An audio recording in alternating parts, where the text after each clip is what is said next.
சிங்கம். இரவின் அமைதியான நிழல்களில் இரத்தத்தால் எழுதப்பட்ட ஒரு வாக்குறுதி இறுதியாக நிறைவேற்றப்பட போகிறது. மராட்டிய கொடி உயரத்தில் பறக்கிறது.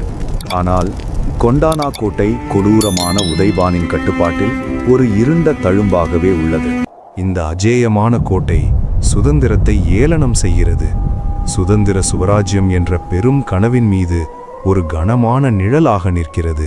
தனது மன்னரின் கௌரவத்தை காக்கவும் தங்களுக்கு உரிமையானதை மீட்டெடுக்கவும் தானாஜி மாலுசரே தனது மகனின் திருமணத்தை பாதியிலேயே விட்டுச் செல்கிறார்.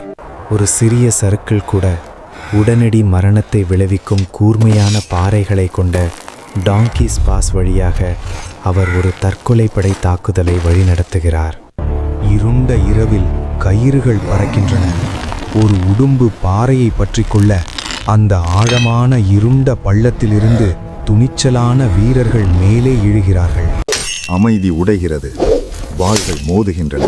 பீரங்கிகள் முழங்குகின்றன. உதைபான் ஆவேசத்துடன் தாக்க தானாஜி உறுதியுடன் எதிர்கொள்கிறார். கேடயம் உடைந்து உடல் சிதைந்த நிலையிலும் அந்த சிங்கம் மரணத்தின் கண்களை நேராக பார்த்து தனது இறுதி இடிமுழக்க தாக்குதலை தொடுக்கிறது. ஸ்வராஜ்யத்திற்காக அனைத்தையும் தியாகம் செய்த அந்த சிங்கத்தின் வரலாற்றை காண சப்ஸ்கிரைப் செய்து இந்த காவிய பொருள் இணையுங்கள்.